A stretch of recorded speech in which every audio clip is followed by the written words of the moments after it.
El velo. El velo del templo se rasgó en dos. Y aquí, gran revelación del por qué ya no existen templos de piedras ni tenemos que someternos a los hombres. Mateo 27:51. Y aquí el velo del templo se rasgó en dos, de arriba a abajo. La tierra tembló y las rocas se partieron.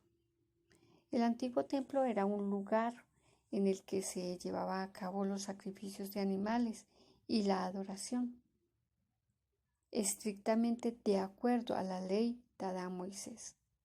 Ahora bien, aún el primer pacto tenía ordenanzas de culto y un santuario terrenal, porque el tabernáculo estaba dispuesto así.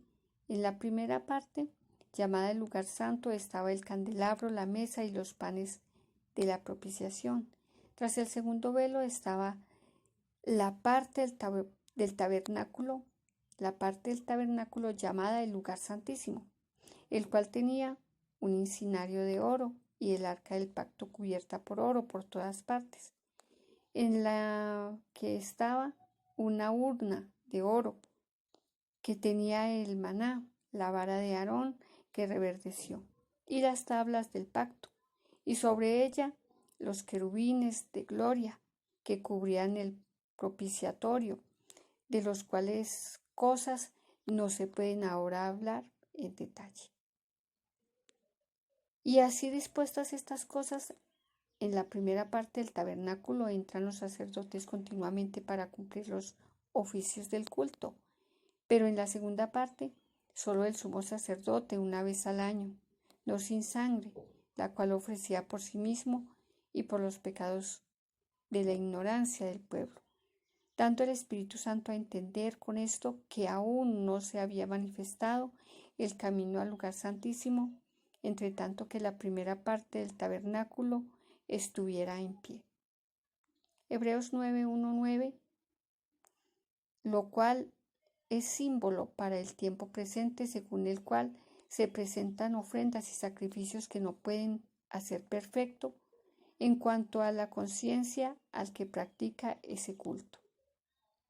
En el templo había un velo que separaba al lugar santísimo del lugar terrenal donde moraba la presencia de Dios y el resto del templo donde moraban los hombres. Esto significaba que el hombre estaba separado de Dios por el pecado.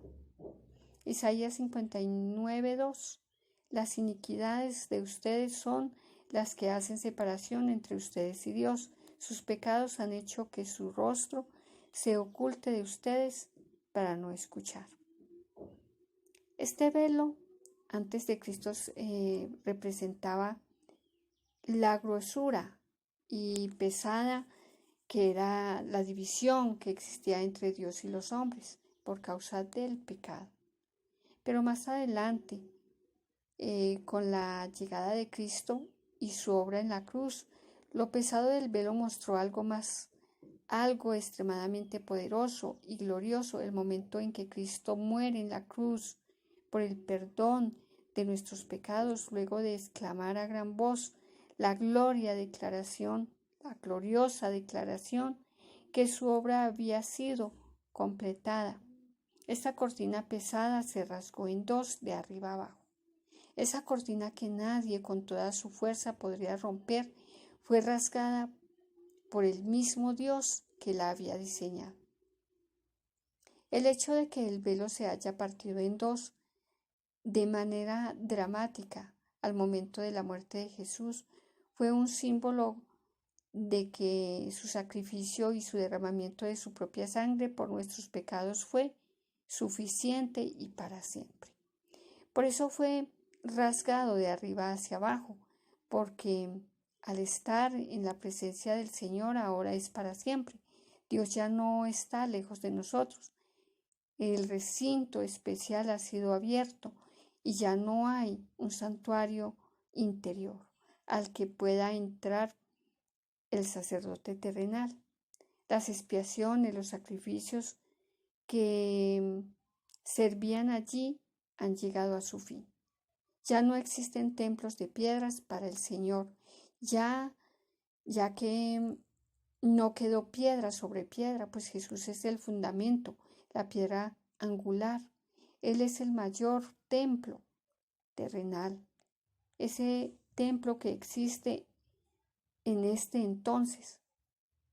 Imagínense qué significan los edificios actuales pisoteando los sacrificios o el sacrificio de Cristo. Para él son nada, simplemente sinagogas de Satanás. Mateo 12:6. Pero les digo que uno mayor que el templo está aquí. Al rasgarse ese velo en dos, Satanás ideó la forma de mantener a las personas en anatema, y esa forma son las sectas actuales, pues les hizo creer que el templo seguía siendo un edificio de piedras, un lugar de presentar nuestros cuerpos como culto racional. Así que, hermanos, os ruego por la misericordia de Dios que presentéis vuestros cuerpos en sacrificio vivo y santo agradable a Dios, que es vuestro culto racional. Romanos 12:1. Pues el Señor que ahora vive en nosotros es dueño de nuestros cuerpos, pues ya no son de nosotros. Primera de Corintios 6:19. ¿O ignoráis que vuestros cuerpos es el templo del Espíritu Santo, el cual está en vosotros, el cual tenéis de Dios, y que no sois vuestros? Gálatas 2:20. Con Cristo estoy juntamente crucificado, y ya no vivo yo, mas vive Cristo en mí. Y yo, que ahora vivo en la carne, lo vivo en la fe del Hijo de Dios, el cual me amó y se entregó a sí mismo por mí. Segunda de Corintios 6:16. ¿Y qué acuerdo hay entre el templo de Dios y los ídolos? Porque vosotros sois el templo de Dios viviente. Como Dios dijo, habitaré y andaré entre ellos, y seré su Dios, y ellos serán mi pueblo. No se sometan a los hombres, pues el trono de la gracia está disponible para todos nosotros sin ir a un templo de piedras, pues Dios ha quitado el velo que nos separaba de él. Mateo 15:9. Pues en vano me honrás enseñando como doctrina y mandamientos de hombres.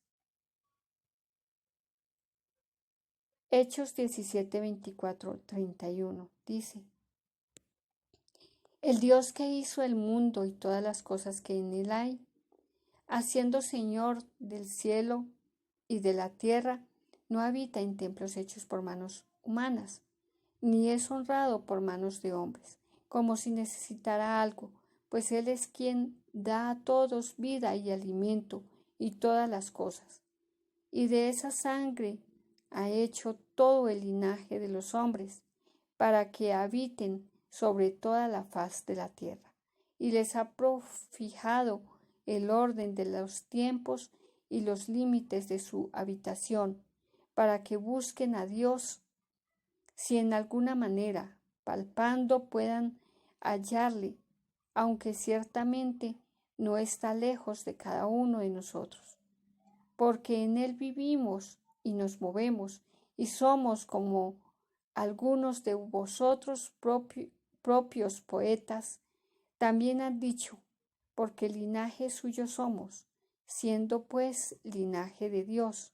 No debemos pensar que la divinidad sea semejante a oro o plata o piedra o escultura de arte y de imaginación de hombres, pero Dios,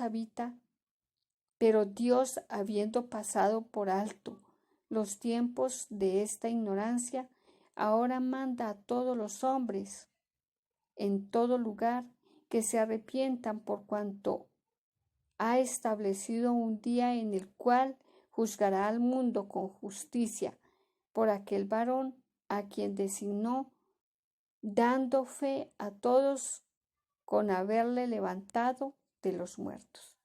Gloria y honra a nuestro Señor Jesús por los siglos de los siglos. Amén.